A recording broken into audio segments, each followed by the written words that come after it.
Bonjour les amis, c'est Cécile.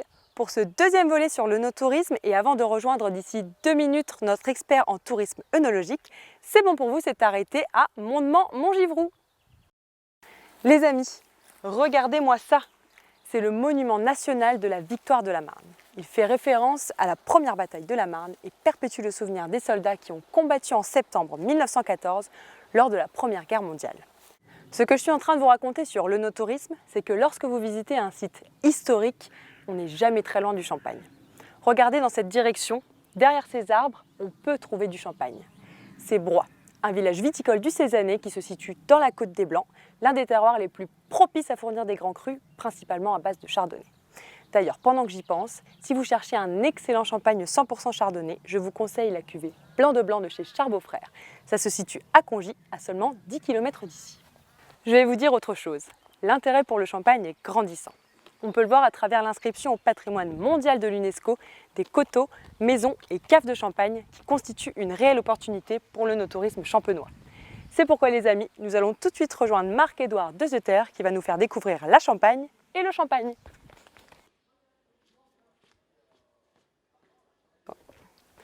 Bonjour Marc-Édouard Dezutter. Bonjour Cécile. Donc, tu es le fondateur de Œnosphère, une agence œnotouristique en Champagne. Donc, avant qu'on parle d'œnotourisme, est-ce que tu peux nous en dire un peu plus sur ce superbe lieu dans lequel nous sommes? Oui, absolument. Vous êtes ici à la Maison de l'Outil et de la Pensée ouvrière, donc à Troyes. C'est un bâtiment qui est historique, qui date du XVIe siècle, le premier bâtiment à être classé monument historique de la ville de Troyes. Un lieu d'architecture avec des damiers champenois, avec des pièces de châtaignier, donc absolument magnifique. C'est un musée des outils, donc, ouvriers. Et c'est un lieu dans lequel on a à cœur en fait, d'organiser des activités, des animations, des dégustations privées. Donc c'est un très très beau lieu historique de la ville de Troyes. Alors du coup, on va parler d'œnotourisme maintenant. Qu'est-ce que c'est? Ça consiste en quoi? L'œnotourisme, pour moi, c'est une expérience à la découverte du vignoble donc, de Champagne. C'est une activité qui permet de découvrir donc, des artisans, qui permet de découvrir donc, des lieux historiques, des artistes, qui permet de découvrir une façon de vivre, un art de vivre. L'œnotourisme, pour moi, c'est une bouffée d'air frais par rapport dans le tourisme en France, par rapport au tourisme montagnier, par rapport au tourisme plutôt maritime. L'œnotourisme, c'est une manière de découvrir la France autrement. Enfin. Donc toi, avec Œnosphère, qu'est-ce que tu proposes exactement?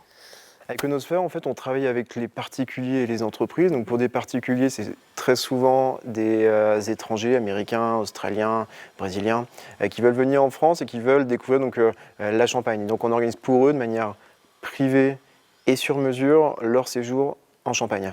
Donc on s'organise donc la visite des vignerons et maisons de Champagne, on s'occupe de leur logement, de leur restauration, du transport, guide privé, mais aussi la rencontre d'artisans, tonneliers, fromagers, truffiers. Et avec les entreprises, on s'occupe d'organiser leurs séminaires, leurs réunions, leur team building en Champagne et aussi en local. Donc avec les Champenois, on a à cœur de créer des événements, comme je le disais tout à l'heure, ici, à la Maison de l'Outil et de la Pensée ouvrière, mais également dans d'autres lieux de la ville de Troyes ou d'autres lieux de la Champagne. Et donc, entre un séjour œnotouristique en Champagne et un séjour œnotouristique dans un autre vignoble, pourquoi est-ce qu'on choisirait la Champagne? Qu'est-ce que vous considérez? Ça paraît tellement évident, ça me paraît tellement logique. Non. Pourquoi venir en Champagne? Parce que pour moi, notre région, et je m'en rends compte au fur et à mesure du temps, avec nos clients étrangers notamment, notre région véhicule un message d'élégance, d'art de vivre qui est incroyable, qui est perçu dans le monde entier. Champagne. Ce mot reflète dans le monde entier un message d'excellence, de savoir-faire, de qualité. Et donc venir en Champagne, c'est l'occasion de découvrir un artisanat, des artisans qui font le vin, mais c'est aussi l'occasion de découvrir un art de vivre, une élégance qui pour moi est liée étroitement avec la France. Alors on va parler d'un autre sujet, on m'a parlé du Champagne Day. En quoi ça consiste? Qu'est-ce que c'est exactement? Le Champagne Day, c'est un événement qui a été créé il y a 10 ans, si je ne fais pas erreur, par un blogueur américain pour célébrer le champagne, qui a été développé en France il y a plusieurs années de cela par une association de vignerons qui s'appelle CAPC, qui a voulu refaire revenir en France donc, cet événement. Et nous, donc, l'année dernière, on a créé un événement public, accessible, public mais privé, très élégant, qui faisait se rencontrer donc, des artisans du Champagne avec des artisans de la Champagne, un événement avec 200 personnes dans un lieu absolument magnifique, un peu dans cet esprit-ci, donc de la ville de Troyes, qui s'appelle le Cellier Saint-Pierre, et où on voulait justement que se regroupe le Champagne, la Champagne, dans un lieu historique avec de l'élégance, mais par contre que ce soit qualitatif, mais par contre on passe un bon moment, que ce soit un moment de fête également. Est-ce qu'il y a d'autres événements que tu conseillerais aux personnes qui viennent en Champagne?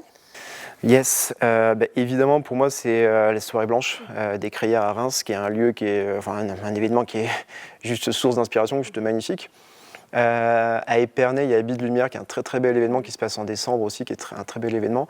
Et la Route du Champagne, qui se passe dans l'Aube, dans la Côte des Bars, ça fait un peu plus de 10 ans que cet événement existe et qui met en avant des artisans, des vignerons. Et cette année, qui va s'orienter un petit peu plus au niveau de l'art, il y a des artistes qui vont prendre part. Donc un bel événement, une belle initiative aussi. Oui.